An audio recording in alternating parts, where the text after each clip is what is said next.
ओं माँ बासुली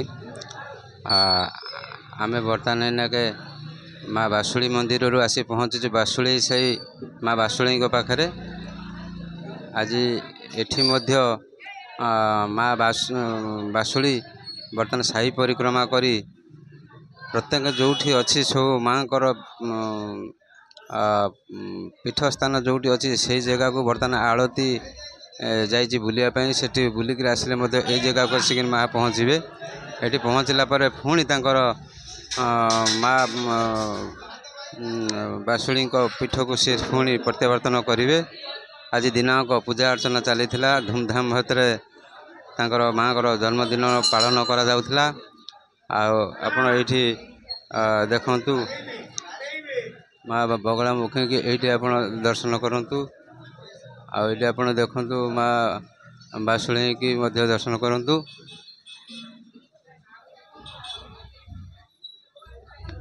देखी पारे माँ को आज बहुत सुंदर भाव में सजासजी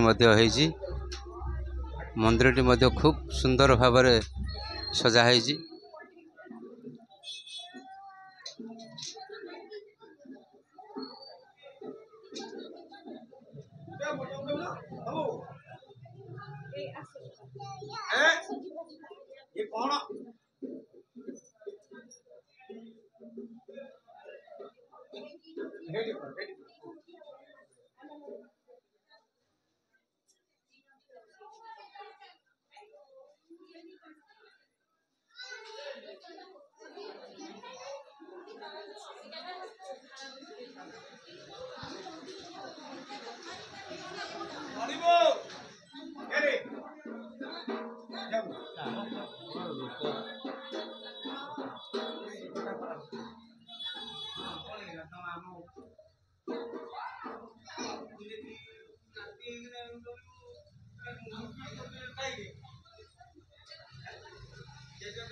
आज आम बासुली माँ जन्मदिन यही पूजाटा प्रति वर्ष आम चिताला अमास्या हुए। माँ यही पूजाटा बहुत आनंद हुए। तांकरी आशीर्वाद नहीं सब समस्त मंगल नहीं कि कार्यटा आमर समस्त हुए।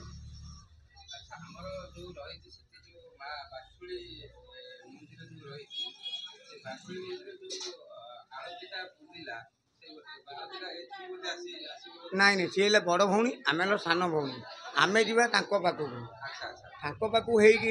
जी भुआशुणी दुर्गा होना साई बुलवे आटा सब वर्ष हुए कहीं से बड़ भौणी एपटे रहा दक्षिण सकाली एपटे रही दुर्गा भुआशुणी आम रही आ गेला दे रही तोरिया साई ये 7 भौणी ये अच्छा आखपाख अच्छा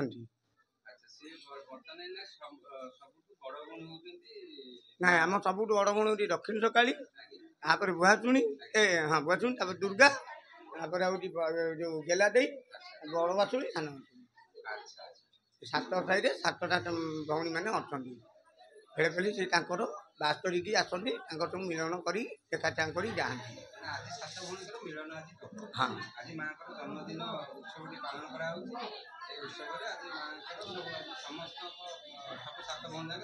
हाँ हाँ जमी आमर जन्मदिन आम जमी पालन कर समस्त डाकिना सी सब देवता देवी मानू डाकी से खुशी एंजय बनाती सब वर्ष ये आम चिताला अमास्या माँ गोटे आगर तो नागे ये पूजार जमी गोटे जमी नागे निज घर भाया ना पूजा मान। धन्यवाद जय जगन्नाथ जय माता अशेष अशेष धन्यवाद जहाँ भाई तांकर विस्तृत विवरणी दौले।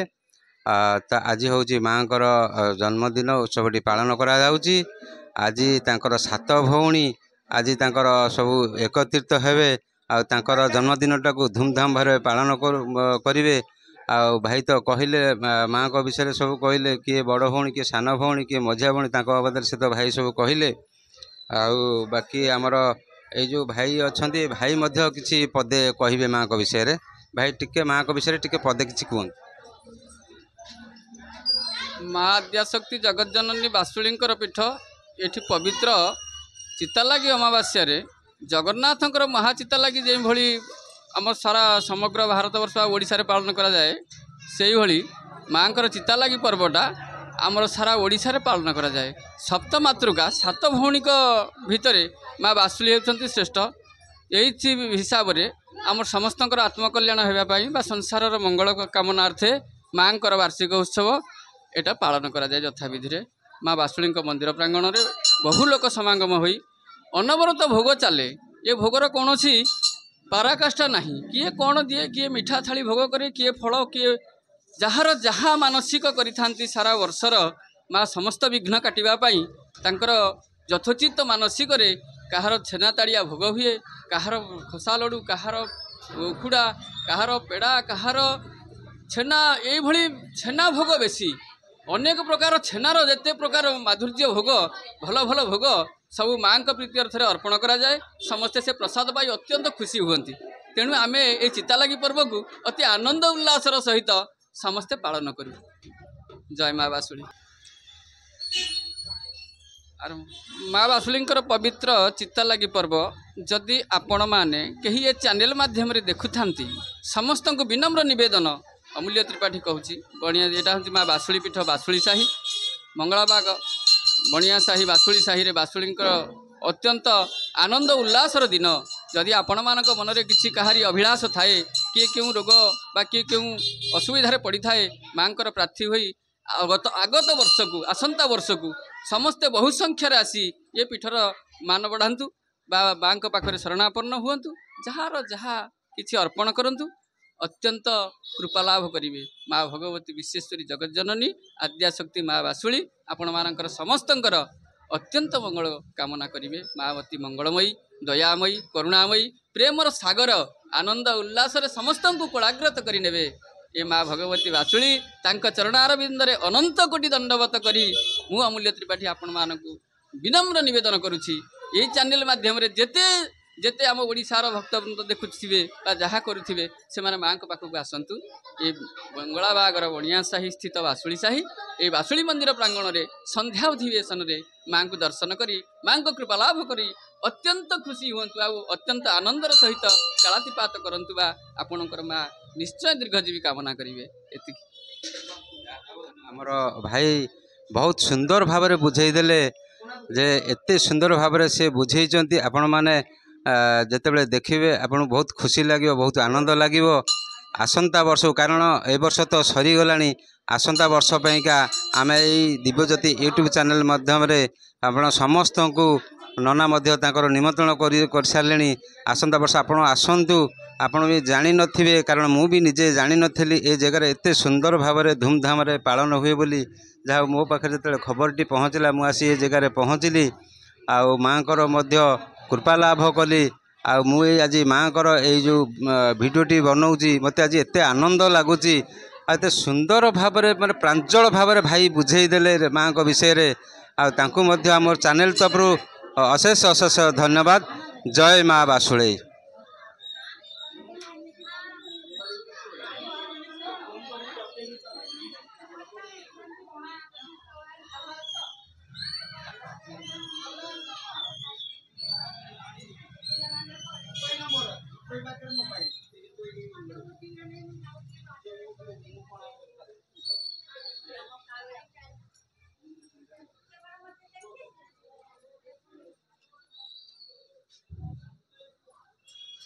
ଟିକେ ମାଆଙ୍କ ବିଷୟରେ କ'ଣ ପଦେ କୁହନ୍ତୁ।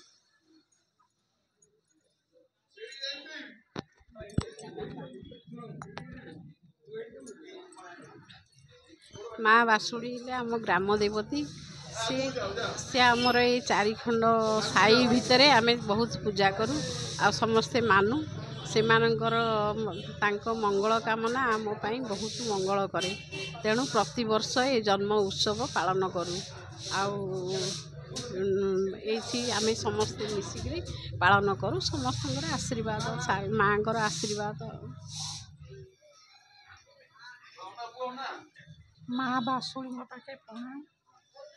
ଆମର ଏଇ ଗ୍ରାମ ଦେବତୀ ଆଙ୍କ ପାଖରେ ଆମ ସାହିର ସମସ୍ତେ ଆସୁ ପାଣି ତୋଳାରେ ଠାକୁରଙ୍କ ପାଖକୁ। ମା ଠାକୁରାଣୀଙ୍କର ବହୁତ ମହିମା, ଆମେ ସବୁ ମାନସିକ ବି ପୂରଣ କରନ୍ତି ମା।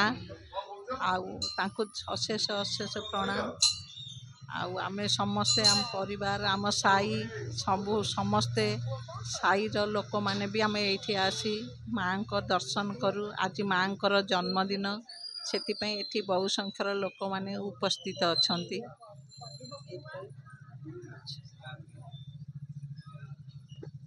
ଜୟ ମା ବାସୁଳି। ଆମେ ଆଜି ବାସୁଳିଙ୍କ ଜନ୍ମଦିନ। ଆମେ ସମସ୍ତେ ଆମ ପରିବାର ଲୋକ ସମସ୍ତେ ଆସିକିନି ଦର୍ଶନ କରୁ, ପୂଜା କରୁ। ଆଉ ଇଷ୍ଟ ଦେବତା ଆମ ଶ୍ୱଶୁରଙ୍କ ଠାରୁ ଆରମ୍ଭ ହୋଇ ପୂଜା ଆରମ୍ଭ କରୁଛନ୍ତି। ଆମେ ବି ସମସ୍ତେ ଏଠିକି ଆସିକିନା ଆମର ଇଷ୍ଟ ଦେବୀ ଆମେ ସଂଖ୍ୟାରେ ଆସିକିନି ସାହି ବହୁତ ଦୂର ଦୂରାନ୍ତ ଲୋକରେ ଯେଉଁ ଝିଅମାନେ ମଧ୍ୟ ଏଠୁ ବାହା ହେଇକି ଚାଲି ଯାଇଛନ୍ତି ସେମାନେ ମଧ୍ୟ ଆସିକିନି ଆମ ପରିବାରରେ ଯୋଗ ଦେଇକିନି ଏଠାରେ ସାମିଲ ହୁଅନ୍ତି।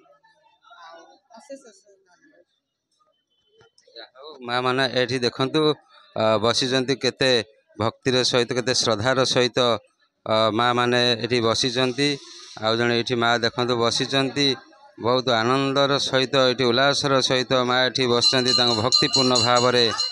ଆଉ ଯାହା ଅଶେଷ ଅଶେଷ ଧନ୍ୟବାଦ ମା ମାନଙ୍କୁ। ବହୁତ ମାତ୍ରାରେ ଏଠି ଭିଡ଼ ମଧ୍ୟ ହୋଇଥିଲା। ଆମେ ଯେତେବେଳେ ଆସି ପହଞ୍ଚିଲୁ ଯେ ଆ ଭିତରେ ପଶିବା ବି ଟିକେ ଅସମ୍ଭବ ହୋଇଯାଇଥିଲା। ଯେତେବେଳେ ଆମର ସେପଟରେ ବାସୁଳି ମନ୍ଦିରରେ ଯେତେବେଳେ ମାଆଙ୍କର ଆଳତି ବାହାରିଲା, ବର୍ତ୍ତମାନ ଟିକେ ଭିଡ଼ କମିଯାଇଛି। ତଥାପି ମଧ୍ୟ ବହୁ ସଂଖ୍ୟାରେ ଭକ୍ତମାନେ ଆସିକରି ମାଆଙ୍କୁ ଦର୍ଶନ କରି ଯାଉଛନ୍ତି, ଆଉ କୃପା ଲାଭ ମଧ୍ୟ କରୁଛନ୍ତି।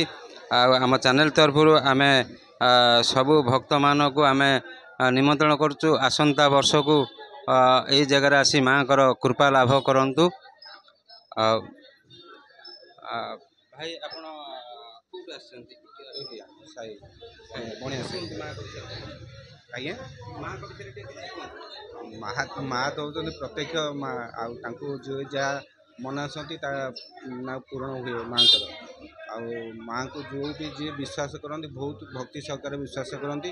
ଆଉ ମାଆଙ୍କ ପ୍ରତି ଯିଏ ବି ଯାହା ମନାସନ୍ତି ମାଆଙ୍କୁ ସେ ଆଶୀର୍ବାଦ ଦିଅନ୍ତି ଆଉ ତାଙ୍କ ଆଶା ପୂରଣ କରେ।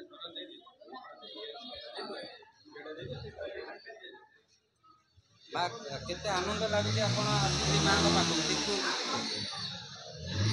ବହୁତ ଆନନ୍ଦ ଲାଗୁଛି ଠାକୁରଙ୍କ ପାଖରେ, ଖୁସିର କଥା। ଠାକୁର ଆମ ସବୁ ଦୁଃଖ ଶୁଣନ୍ତି, ତାଙ୍କ ଦୟାରୁ ଆମେ ତାଙ୍କୁ ବହୁତ ଭଲରେ ଅଛୁ, ତାଙ୍କ ଆଶୀର୍ବାଦରୁ। ମାଆଙ୍କ ବିଷୟରେ କ'ଣ କୁହନ୍ତୁ? ମାଆଙ୍କ ବିଷୟରେ କ'ଣ କହିବି? ମା ତ ଆମର, ମୁଁ ଏଇ ସାହିର ଝିଅ, ଆଉ ବହୁତ ମାନେ ମାଆଙ୍କ ଉପରେ ବହୁତ ବିଶ୍ୱାସ, ବହୁତ ଶ୍ରଦ୍ଧା। ମା ତ ମା, ଆଉ ମାଆଙ୍କ ବିଷୟରେ ଆଉ କ'ଣ କହିବି? ଆପଣ ଦେଖନ୍ତୁ ତାଙ୍କର ଯିଏ ଜେଜେ ବସିଛନ୍ତି, ଯିଏ ପୂଜକ ଆମର ବସିଛନ୍ତି, ସିଏ ତାଙ୍କ ପାଖରେ ତାଙ୍କ ନାତି ମଧ୍ୟ ବସିଛନ୍ତି। ସିଏ ମଧ୍ୟ ଆଗକୁ ମାଆଙ୍କର ସେବା କରିବା ପାଇଁକା ବର୍ତ୍ତମାନ ଜେଜେଙ୍କ ପାଖରୁ ସେ ଶିଖୁଛନ୍ତି। ଆଗକୁ ମଧ୍ୟ ମାଆଙ୍କର ସେ ସେବା କରିବେ। ଆଉ ଆମର ତ ଏଇ ନନା ବହୁତ ସୁନ୍ଦର ଭାବରେ ମାଆଙ୍କ ବିଷୟରେ ବୁଝେଇ ସାରିଛନ୍ତି। ଯେହେତୁ ତାଙ୍କର ବହୁତ ବୟସ ହେଇଗଲାଣି, ସେଇ ହିସାବରେ ସେ କିଛି କହିବି ପାରୁନାହାନ୍ତି। ତେଣୁ ତାଙ୍କୁ ମଧ୍ୟ ମୁଁ ଅନୁରୋଧ କରିଥିଲି କିଛି ମାଆଙ୍କ ବିଷୟରେ କହିବା ପାଇଁ, ତେଣୁ ବୟସ ହିସାବରେ ସେ କିଛି କହିପାରୁନାହାନ୍ତି। ଆଉ ତାଙ୍କ ନାତି ଟିକେ ଦେଖନ୍ତୁ କେତେ ସୁନ୍ଦର ଭାବରେ ବସି ମାଆଙ୍କ ପାଖରେ ସେ ସେବା କରିବା ପାଇଁକା ଜେଜେଙ୍କ ପାଖରୁ କିଛି ପରାମର୍ଶ ମଧ୍ୟ ନେଉଛନ୍ତି। ଆଉ ପାଦୁକ ମଧ୍ୟ ଭକ୍ତମାନଙ୍କୁ ସେ ଦେଉଛନ୍ତି। ବହୁତ ଆନନ୍ଦ। ଯାହା ହଉ ଏତେ ଛୋଟ ବୟସରୁ ସେ ଆସିକି ମାଆଙ୍କ ପାଖରେ ଏଠି ଶରଣ ପଶି, ତାଙ୍କୁ ଅଶେଷ ଅଶେଷ ଧନ୍ୟବାଦ।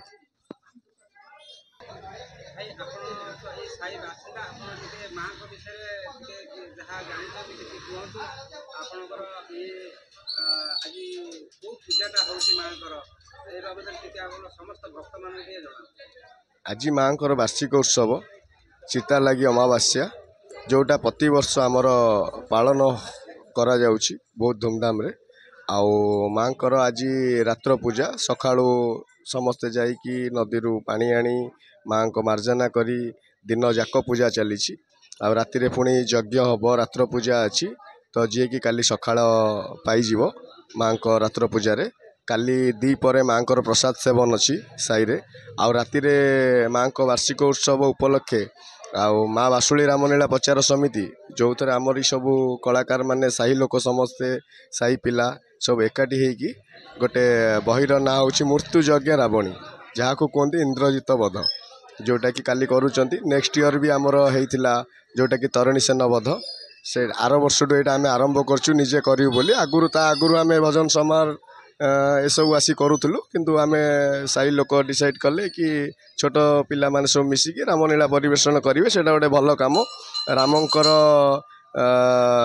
माने प्रचार हम सम भक्त जानवे आउ रामलीलार बहुत किछि महत्व अच्छी तो से काली रामलीला परिवेशन हम राति आउ जो भक्त माने आपको देखिए आ प्लीज तांकु अनुरोध रहा कि काली आसिकी रामलीला आज्ञा आज्ञा मु चैनल माध्यम समस्त को अनुरोध करुच्ची काली दीपरे प्रसाद सेवन करने को आसंतु आ राति रामलीला देखा आसंतु बहुत पुण्य मिल नमस्कार। ओं माँ बासुळे बर्तमान आपण देखंतु माँकर आलती आरंभ हो गला माँ बासुळे तेणु आपण देखिपे माँ को बर्तमान एनाके जेहेतु पूजा अर्चना चली से माँ को पहड़ पड़ी बाहर अपेक्षार अच्छा समस्त भक्त माने अकुंठित भाव अपेक्षा कर माँ को केतवे पहड़ खोल सब अपेक्षाकृत देखिपे पूरा भक्तिर सह से वाद्य परिवेशन करद्य परिवेशन करने समय छोट पिला बहुत सुंदर भाव नाचुंट नृत्य आरंभ कर भाई जन के सुंदर भाव घंट बादन बाहर देखु अनेक भक्त अपेक्षा कर माँ को केतवे पहड़ खोल आसतु आपण मैंने समस्ते माँ बासुळे कृपा लाभ करूँ माँ को दर्शन करूँ आसंता काली यही माँ को पीठरे दिन बेले प्रसाद सेवन अच्छी राति प्रभु श्रीराम रामलीला परिवेशन कर साहि छोट छोट पिला मानक नहीं कला प्रदर्शन करेंगे आम चैनल माध्यम समस्त काली रात रामलीला देखापी समस्ते ये जगह को आसिक उपस्थित रुहतु आ प्रभुंर कृपा लाभ करेंगे।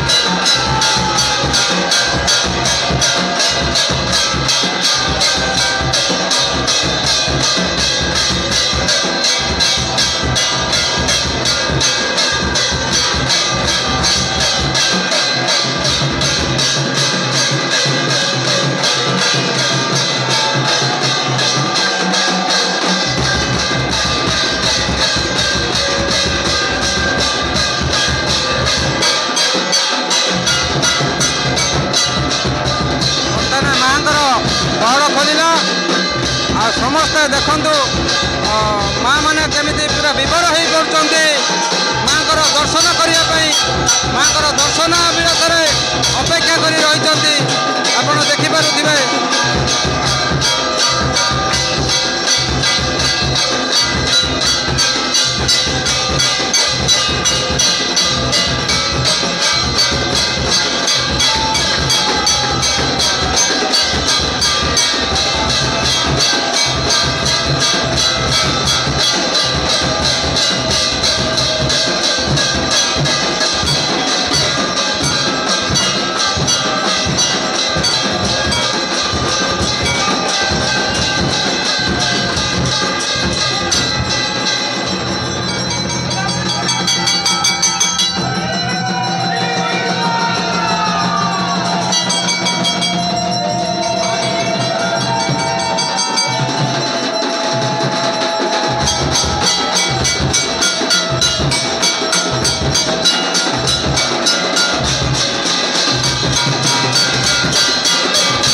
माँकर आलती सेवा आरंभ है एना 108 आलती माँ पाखे लगी हम समस्त भक्त मान को विनम्र अनुरोध भिड़ नक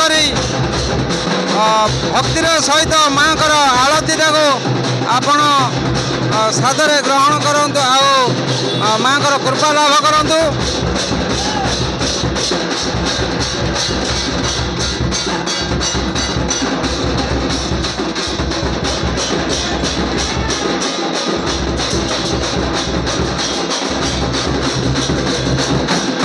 देखिपे बर्तमान नना आलती सजाड़ुंट आ 10 मिनट भितर आलती सेवा आरंभ हम समस्त भक्त अकुटित भाव में अपेक्षा कर माँ को आलती दर्शन करने।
बर्तमान इनके आमर नना माँ पाखे 108 आलती सेवा आरंभ कले माँ आलती दर्शन करूँ।